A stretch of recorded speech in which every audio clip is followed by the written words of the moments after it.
Ikaw, Joey, pinagtatawanan mo ako nung iba na yung lyrics ng si Anjo Ilian na mukhang may pagtingin nung hindi na ako yung kinakanta. Joey, ikaw, So, kamusta mga Dabber Cats? Rocky Turon ulit at nagbabalik.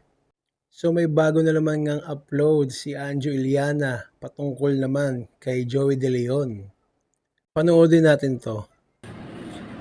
ayan, alam nyo, siguro mga more than 10 years ago,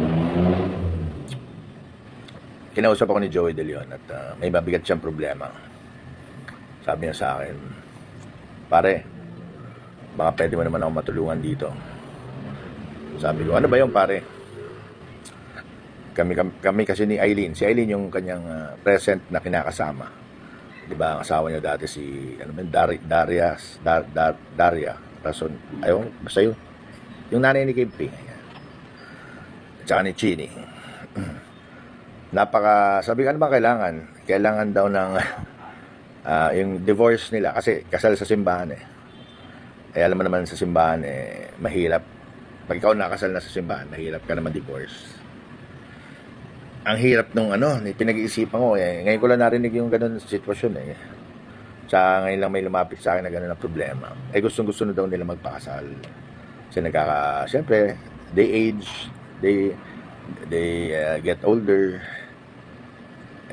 Mahal ko si Joey De Leon kaya tingnan ko kung masuot ko yung aking Superman na costume tapos magawa ko lang paraan. So, in other words, ang kailangan kasi nun isang tao lang kasi ang pwede na magbigay ka ng may tawag dun parang absolute something na absolute na divorce na kayo. May tawag sa ganun It's a term sa Catholic. So anyway, tanong-tanong ako. Mahirap. Hanggang sa, yun nga, nakapag-usap kami ng, tiyuhin ko. Dalawang tiyuhin ko kasi yung nasa, tatrabaho para sa, Vatican na siya po yung, papal nuncio na ngayon ay papal nuncio siya ng Israel. Yan, si Bishop Alfredo Iliana. Siya ang papal nuncio ng Israel at ng Palestine. Yung isa naman,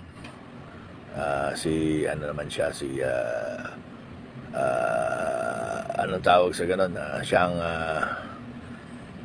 bishop ng Lingayen. Ano ba yan? Lingayen at Bataan ba yan? Parang ganun. Hindi Bataan Galing na siya sa Bataan Bagong gising lang kasi ako kaya wala pa ako sarili ko. Anyway, so trinay kong kausapin yung dalawa, sitwasyon, ganyan. Di naman sila nag-promise but they'll do their best. Kasi manggagaling lang yan sa Papa. Ang Papa lang. Pag ikaw ay kasal, Papa lang ang magbibigay sa inyo ng absolute parang yung absolute na na kayo, hiwalay na kayo. So, yun. Ginawa ko ng paraan, tinry ko. At isang araw, dumating sa atin yung letter at may seal ng Papa. Kulay pula. So,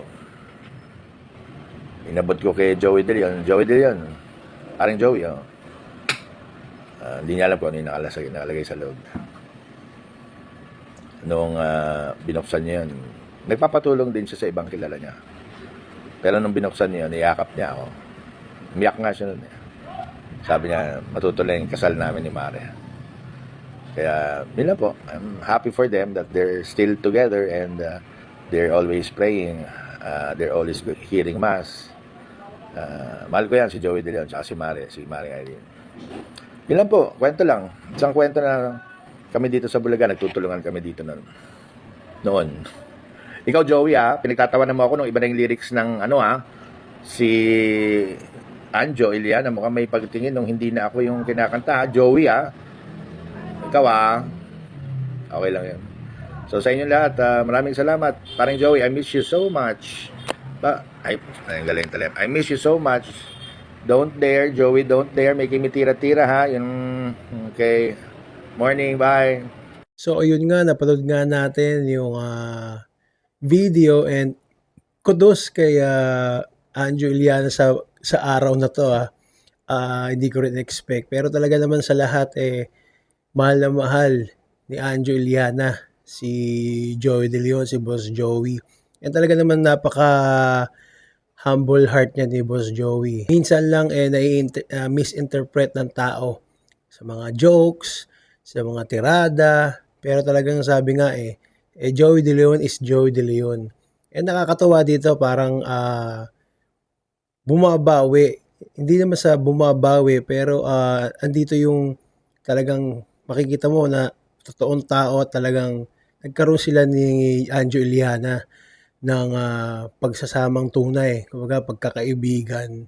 And nasabi nga rin ni Anjo na humingi pala ng tulong si Boss Joey kay Anjo nung panahon na kailangan gusto na makasal ni Joey De Leon kay Miss Eileen sa present wife niya. And natuloy nga yung kasal. Kung matatandaan nyo, natuloy yung engranding kasal. Napakasimple pero engrande. At alam nyo naman talaga, totoo yan na talaga si Joey De Leon talagang iyakin sa kanilang tatlo yan sa TVJ. So, pero talaga meron pa rin nagtutulungan noon.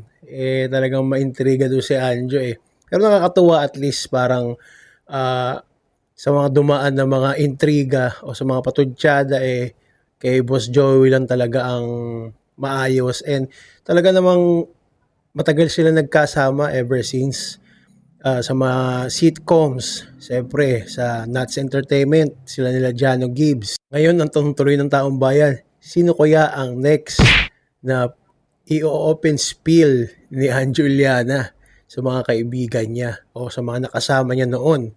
So, you can write your comments down below para malaman natin ang inyong mga thoughts.